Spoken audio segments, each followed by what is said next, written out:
It's time again to register for the Photo Imaging Connect conference at the Rio Hotel, March 1st and 2nd, 2026. Go to www.photoimagingconnect.com for more information on the program and take advantage of the early bird pricing.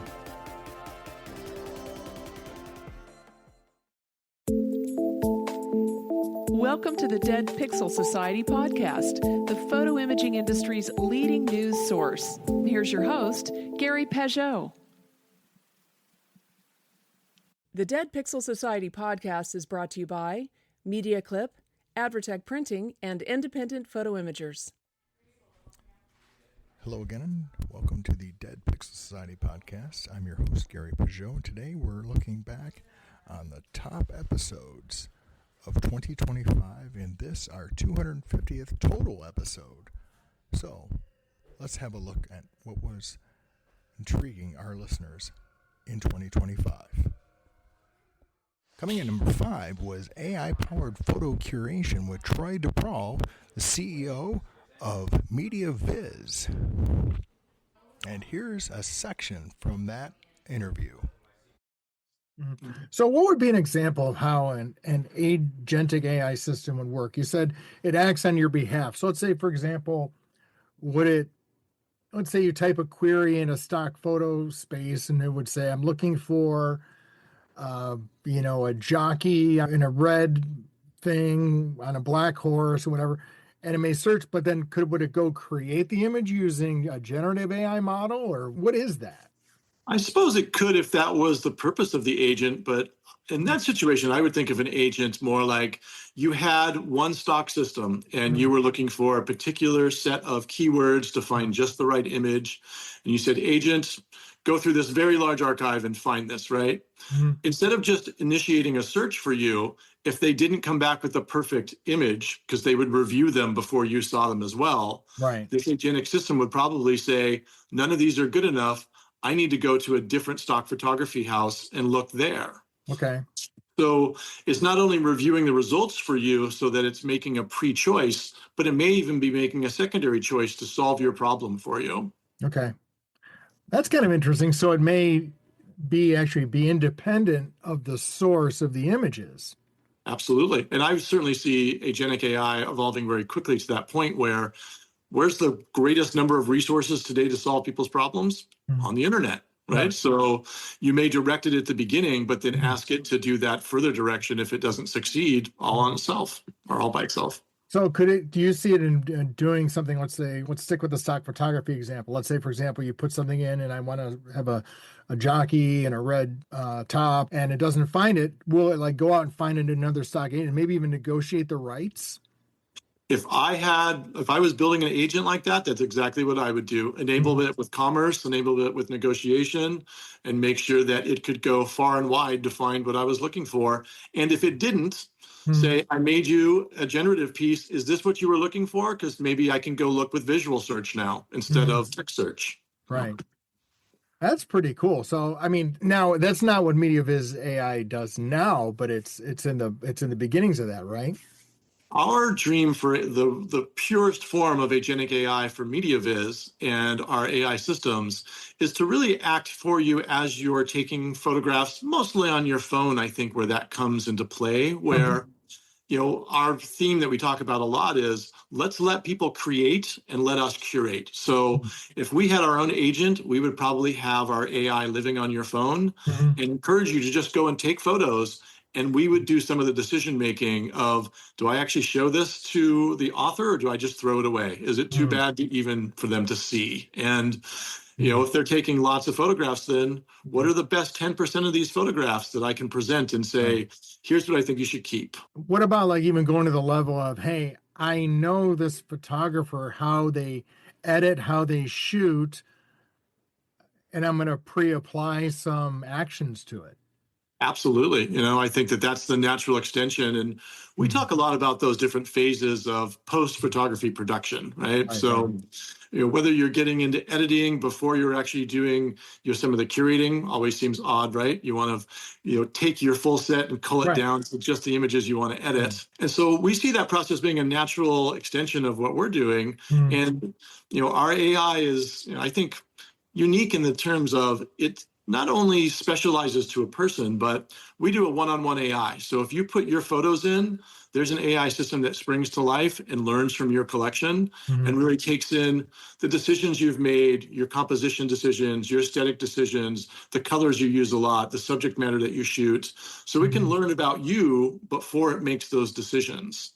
And that to me is the next extension of that. Well, if I can learn about the things you do while creating, I can also learn about what you do after to make them perfect.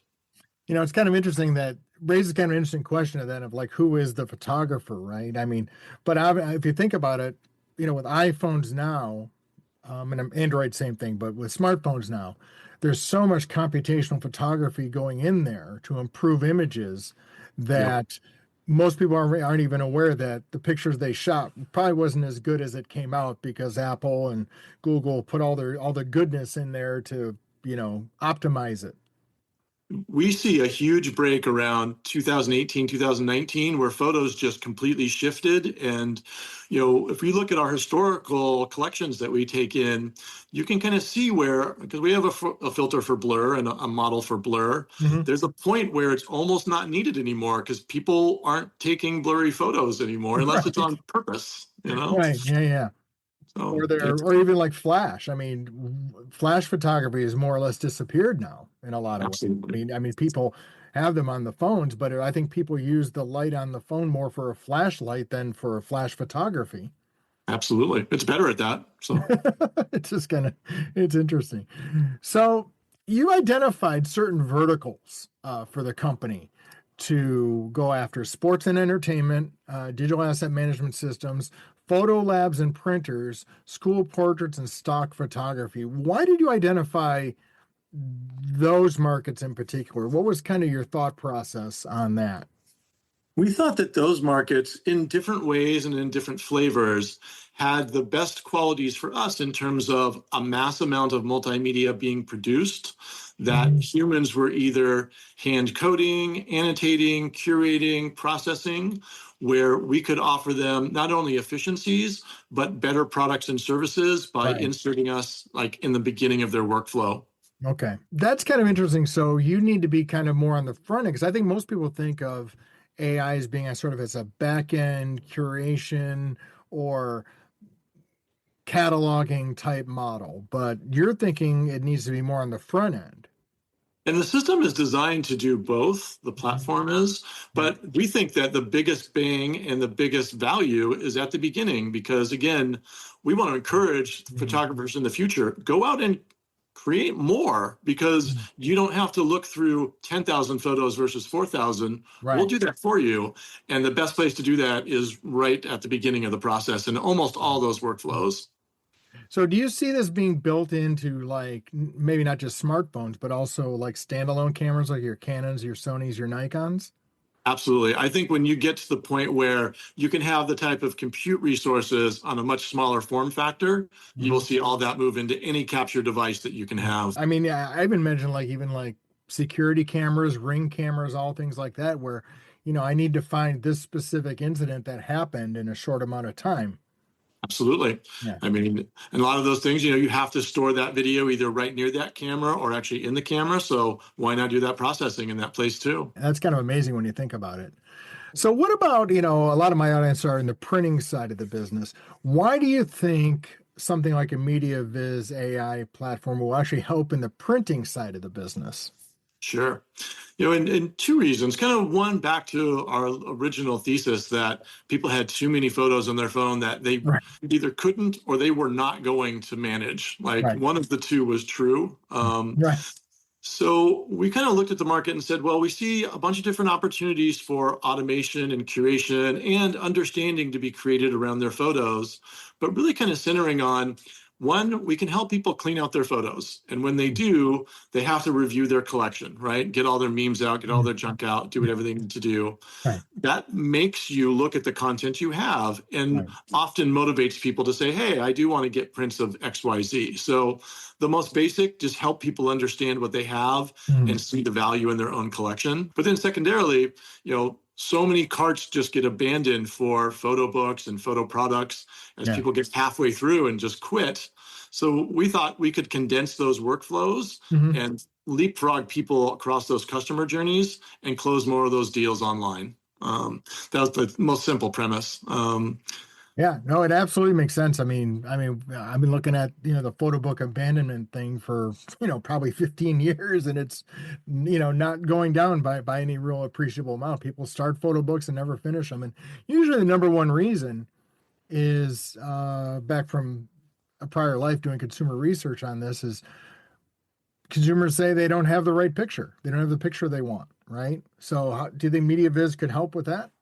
Yeah, and we're actually exploring a lot of that right now of how do we move into the edge so that we can do that for our customers and consumers and customers of our customers so that they can get a more holistic view of what they have before they enter into these print processes. So they are more likely to finish them. Yeah, because that is probably the number one big issue with photo books in particular. Is that I want to touch a little bit about the sports and entertainment piece, right? Because can you describe how it seems to me like, if you go to a sporting event or whatever, it's really like they're trying to create all these experiences to monetize the event. Is that where your systems can tie into that? Yeah, absolutely. And, there's a couple things that we're actually talking about right now that kind of fit nicely into that category. And I think it comes back to what we talk about a lot internally, which is everything in the world is kind of involved in real estate, right? So even photos, when you are trying to get people to purchase a photo, it's to put in real estate in their house, right? So you want to convince them that your memory or your memorabilia is important enough to be in their real estate. And with the sports teams and entertainment, it starts with creating those moments that you can then convince somebody is valuable enough to be in their real estate. And that starts with exploiting their own real estate. So we're kind of fitting into that puzzle of, well, again, why don't we help you set up or in your natural photo areas where you're, beckoning people in to have little experiences, props, green screens, whatever it be. Take as many photos as you want. Encourage your fans to take as many photos as they want. And then we will curate those. We will alter those photos if necessary so that they can get a photo package on their way out the door, offered to them post-game, but a way to not only memorialize their experience there, but to allow them to express themselves at the same time. And we thought that was like the perfect marriage. You get to express yourself, had a better good time, and get a record of it. It just amazes me how sports and entertainment venues went from we forbid you from bringing any cameras in here to we want you to use your camera and just use it at these entertainment venues. It's really been a complete 180 on that. Some of the things that we talk about, especially with that industry, is everybody wants the great content from their fans, and they don't want to deal with all the stuff that gets sent in that nobody wants, right? And there's a big spectrum there, but we think we can help people out at that point too. Like ask your fans for data. We'll go through it, curate it, and you only get to see the good stuff, And I'm sure that you'll look for things that are maybe not appropriate for every viewing audience, and maybe even find out what the rights are, right, for the usage for that. Exactly. Absolutely. Coming in at number 4 is Abundant Mindsets and the Art of Selling Without Selling with Mark Van Musser. And here's a clip from that episode. It's just one of those things where there's another byproduct in sales that no one talks about, and that's the byproduct of being a con man. When you look at Jordan Belfort in the just lie your ass off, which was a lot of what's integrated and woven into traditional sales. Sure. There's a reason he became a drug addict. I can think of half a dozen to a dozen sales trainers who were big in sales who all had a drug problem or an alcohol problem. Why is that?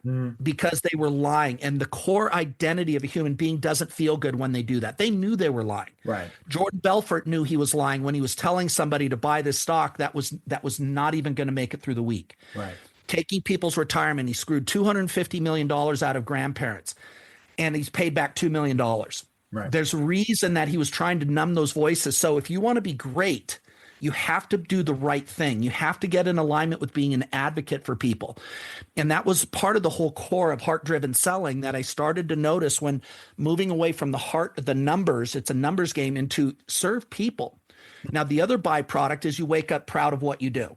Second part is you wake up to thank you emails. The third part is you start waking up to other referrals. Right. When I was at Tony Robbins, I took over the sales training for Tony Robbins. I was his director of coaching, and their sales teams were not performing. So they saw what I did with the coaching department, something I had never sold before. But again, I followed the same process, and we went from 2 million to 30 million a year in coaching sales. And the other part that we noticed is that when I shifted to the process I did, which was serve people, we went from $11,000 in product sales, selling Tony Robbins products, to 2.1 million in 6 months. We went from $17,000 in event sales to 4.8 million in 6 months. And so that's the part too that's going to make or break businesses that you won't get when you're just buying on price, is the referrer. You can build a referral army when you serve people. And I'll give you an example specifically. I bought a sauna. Now, I could buy a sauna directly from China for anywhere from $1,000 to $4,000. A great sauna, right? I did not have certainty that they were going to deliver. I had never bought a sauna from China. I saw the ads. I also was looking on Marketplace, buying a sauna on a resale marketplace, $1,000 to $5,000, same thing. Sure. I ended up spending $15,000 on a sauna, and I was happy to do it. When I got on the phone with the person and I said, hey, I'm up in Big Bear. It's cold. It's here. I have this space. I want a 3-person. Next thing you know, she didn't con me into buying a $15,000. She asked me what I was going to use it for, how often I was going to use it, what my intent was. So health became a concern. I wanted low EMF. I didn't want the chemicals. I wanted what's called a hybrid. So it has the traditional sauna and it also has infrared. Next thing you know, I bought that. She was so good at walking me through the process. I had some delivery issues. She was so good at solving those. I have referred a bunch of people to her. So that one sale has turned into probably 5 additional sales because they were so good in the process. And I paid 5 times more than what I was going to pay. Cheap is not always the place that people will go. People want the experience. And that's a big part that people underestimate. Well, you always have to recognize too, and I think you touched on this earlier, not everyone is your customer. Now, clearly you've got means to spend $15,000 on a sauna. So she kind of qualified you on that. Yeah. Probably if someone was not have the ability to do that, they probably wouldn't have called her in the first place. That's right. And they could have very much. And that's a great point you make, Gary, which is I'm not here to sell everybody. I'm here to enroll people I can serve. Right. And when you start to understand, it's kind of like if most people don't know who their audience is, they're trying to sell everybody. Right. That's about them. Exactly. And part of it is finding out what the person needs. And I did this too. I'll give you an example, a funny story. So part of the way that I took our company from $11,000 to $2 million in product sales was I said to the coaches, because I was the director of coaching, I said, guys, serve the client. That is your number one rule.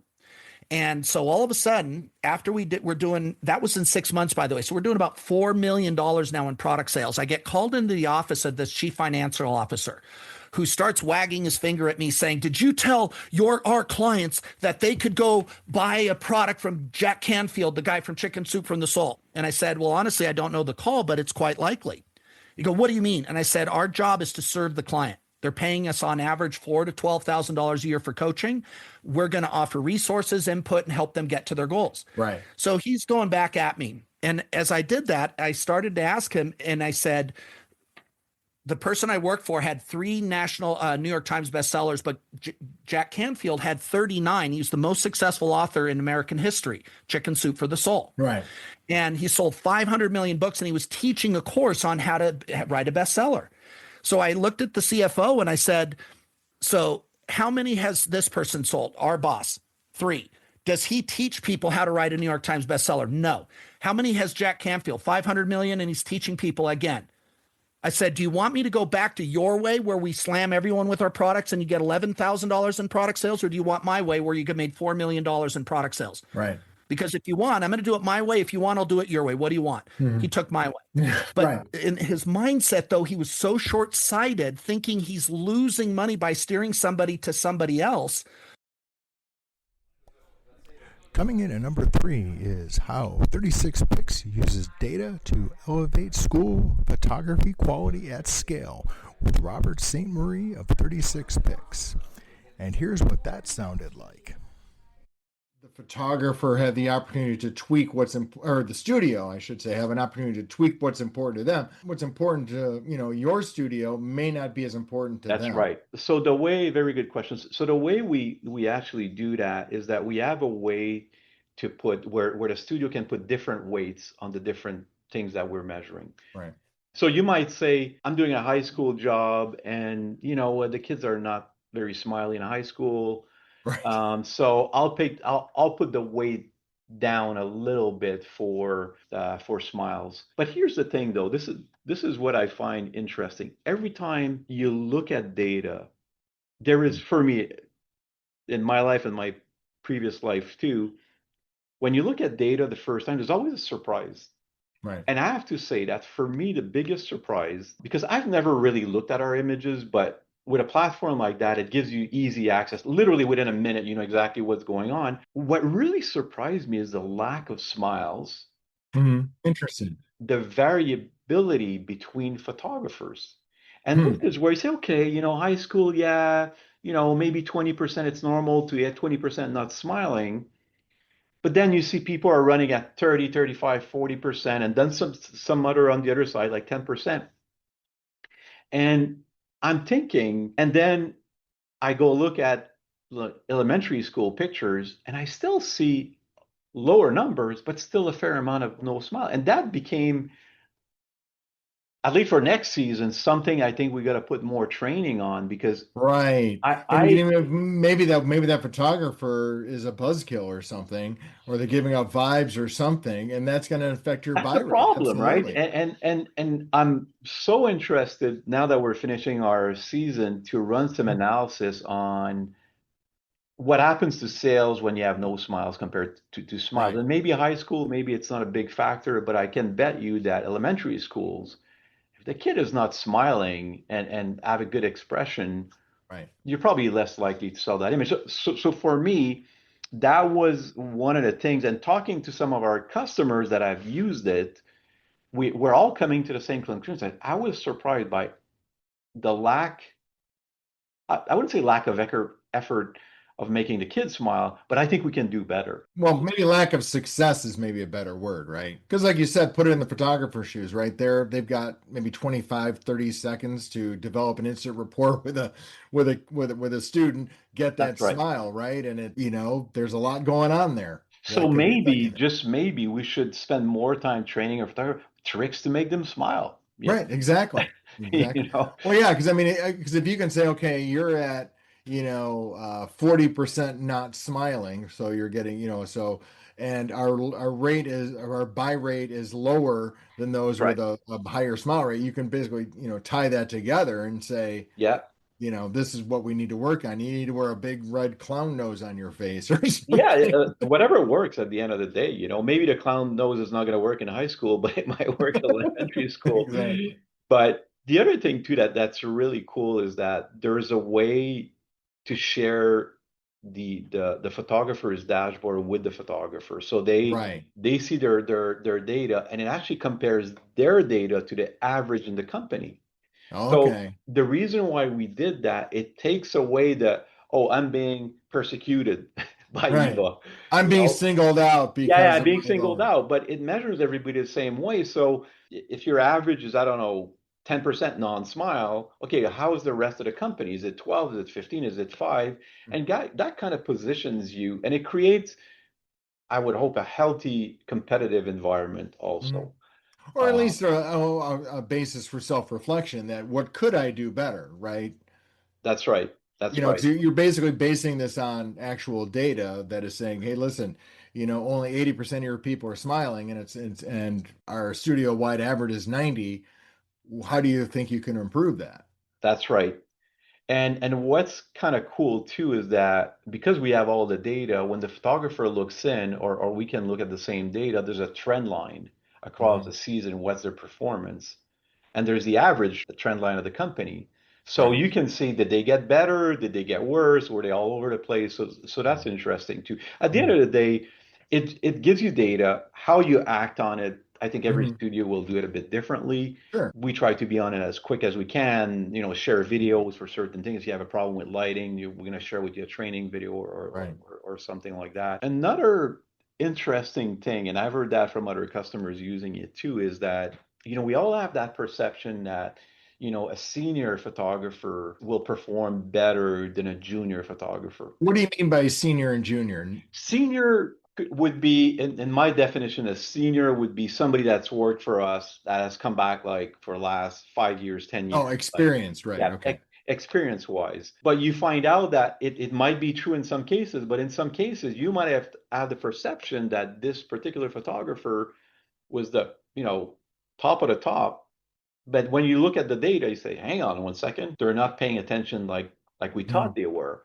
And usually, seniority goes with, how much we pay a photographer. So again, it's all data that's been a bit elusive in our industry. And honestly, I think it's the technology that I'm having the most fun with, because I think it's got the highest impact of anything we've done. And there's Sure. so much potential.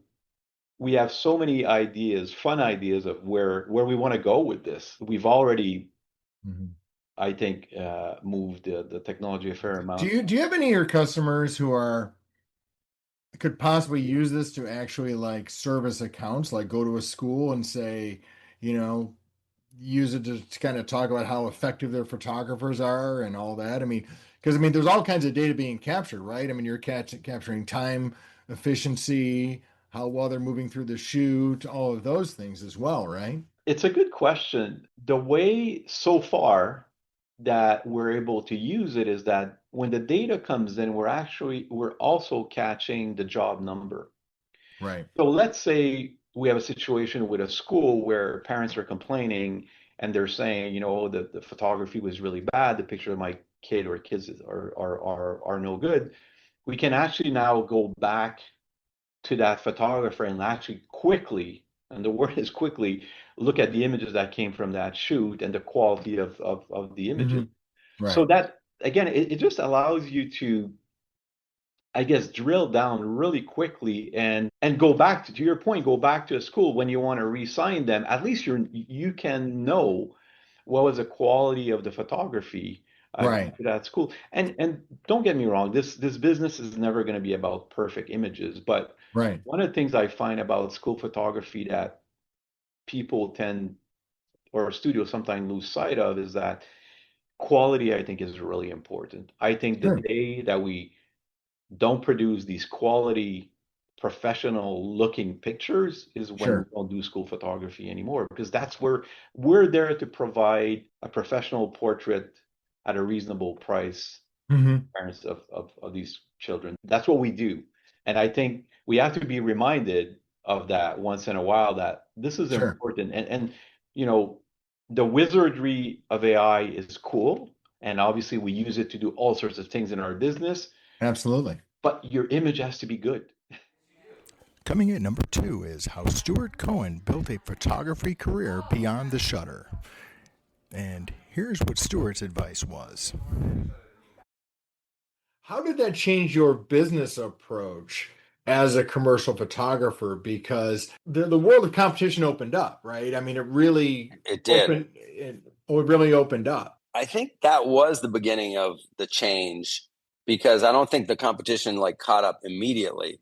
But, think about the craft, like what I've seen. And I do think about the craft, and not shortchanging anybody today using automatic cameras. But, when I started, we used to have to know how to focus, and and I remember backwards and upside down on a glass plate, right? that was 4x5, but even 35. I remember going in college, going to the side of a freeway with a 300 millimeter lens and trying to follow license plates. Right. you know, because I was able to go shoot football games for my college. So, you know, autofocus was that was the first thing that was like, oh my God, this is amazing. Right. And that was, I think, in the late 90s. And so, you know, I hadn't been doing it that long, but it was a big change. And then, of course, you know, digital, I called the digital transformation, which to me was 2006, like when the Canon 1DX came out. Yeah. I called that the film killer. I remember that, you know, there was a lot of trepidation and a lot of people saying, yeah, digital is great, or no, it's not. We want to stay with film. And I was doing a big job back then for Nokia. And we decided, you know, somebody had suggested we shoot it digitally. And we decided that we were going to do a test with their color separator. Mm-hmm. So we shot the same subject on, I think it was like 3 different cameras, like film, 2 different kinds of film, and what was the preeminent digital camera at the time. And we sent them off to these color separators, and they made these giant prints, you know, like a piece of the file. They made giant prints. And there was this whole big meeting called for my studio. You know, their color separators were coming, the clients were coming, everyone was coming to see this and make this decision. And these guys came in like, I don't know, 10 minutes before the meeting start and laid out these big strips. I wish I had kept them, and identifying what was what. And to me, it was like, okay, well, the conversation's over. The digital was already so much cleaner. And I never, ever shot another roll of film. Like there were 300 rolls of film in a fridge at the studio that never got used. Wow. That we finally started selling them like 10 years later, you know, because we're like, we're never going to use this. Let's just sell it. That was a transformation for us. Yeah. You know, there was, in terms of from the photo perspective, of course, there was a big dollar change because we used to charge by the roll of film. Right. Like, well, aside from, you know, it was plus film and processing, and, you know, we would have a budget for film and processing, but I'm the kind of guy that our jobs, we used to shoot 150, 200 rolls of film. Right. So regardless of the markup, there was markup. And that, of course, went out the door.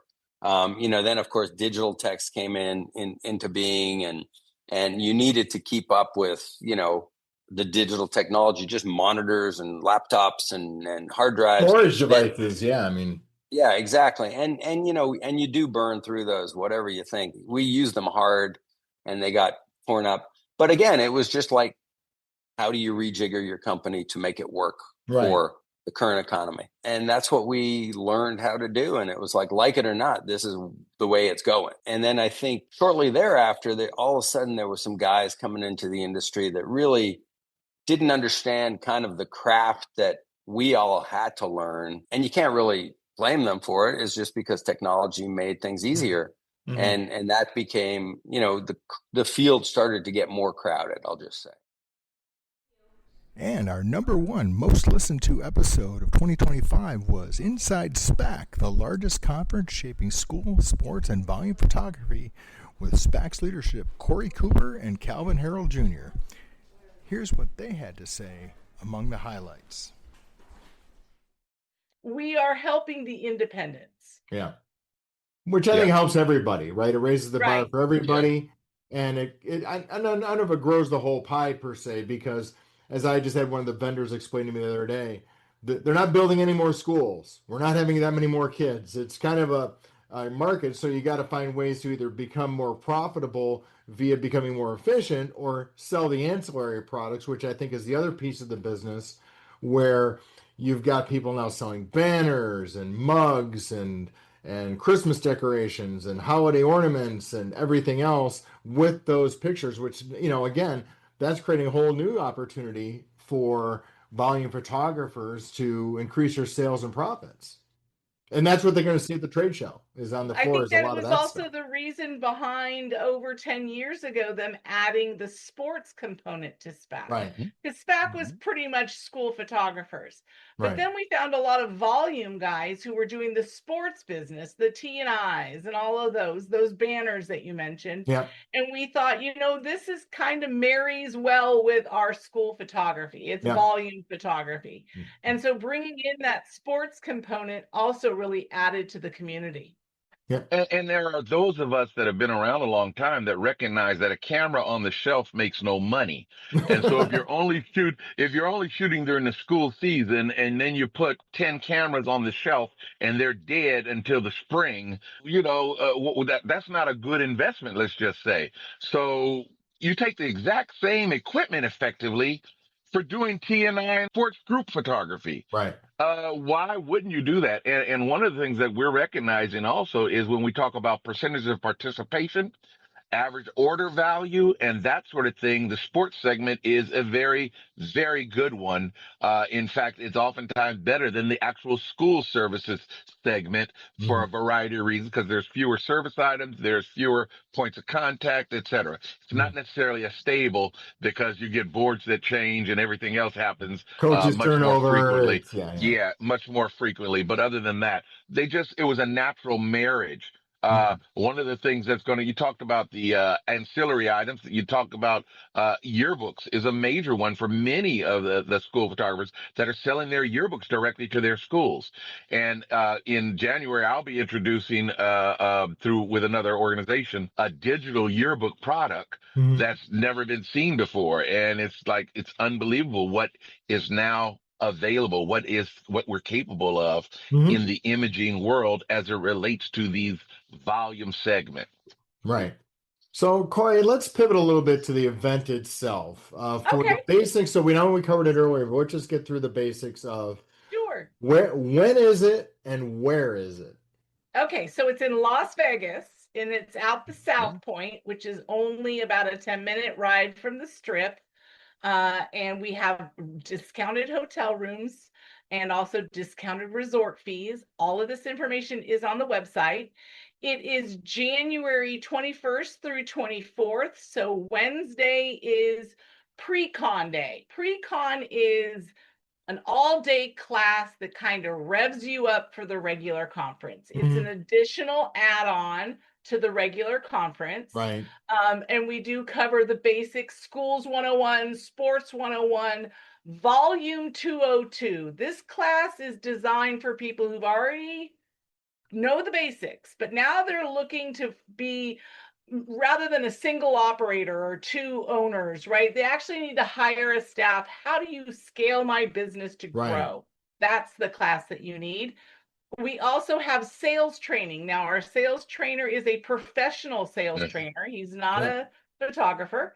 And that's a great class for you if you have any sales reps that need to learn how to sell. And then this year, we have an international track. So Calvin mentioned that we've had other SPAC pop-ups, as I like to call them.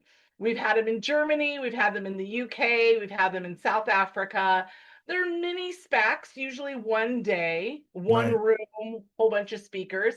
We are bringing them all back to SPAC, back to the mothership, so to speak. And we've given them a track as well, because some of the business topics are a little bit different when you're talking about an international basis. Sure. So that's just basically Wednesday, but we do start off with a kickoff party. We're giving everybody. I'm shocked to hear that. That's shocking to me that would happen. We got to get together and we got to get through the, hey, how was your year conversation before we start learning, which is Thursday. Thursday, full day of education, 5 classes happening at the same time. Agenda and session descriptions are all on our website. Thursday night, we have our beautiful awards dinner, sit-down dinner, and we have a party afterwards, of course. Great entertainment I booked for this party. Friday. Are you revealing that now, or? You'll have to wait a week or two. I was going to say, it says to be announced on the website. It doesn't say yet, so. No, And but by it's the way, going to be. but Corey, and by the way, I want to plug this in. I'm not going to speak to a specific vendor, but we have vendor partners that are absolutely unbelievable. They sponsor the nighttime parties, the cocktail parties, the entertainment at the parties, and that sort of thing. That's in addition to their normal booth fee, which is still a great rate for the booths, but they sponsor those things just to make sure that everybody is enjoying themselves. So I just want to plug that in. Our vendors, we truly appreciate them. Yep. Right. So then when we move into Friday, we have classes in the morning after breakfast. But then, which is very different than most shows you've been to, we have a dedicated trade show. Meaning once trade show starts, which is at 11:30 on Friday, and we stop all education. We don't want you to have to choose between learning something and engaging with an exhibitor. We give that time dedicated to our exhibitors, and they also have sideshow rooms, which is their own sales presentations in smaller rooms. Trade show, we have over 100 vendors, 40,000 square feet, a lot of demos running in the booths. You'll have everything from lighting to backdrops to e-commerce to printers to, am I forgetting any of the major categories? We've got even gear for tripods. We try to cover it all, everything that you might need in your business. Thank you for listening to the Dead Pixel Society podcast. Read more great stories and sign up for the newsletter at www.thedeadpixelssociety.com.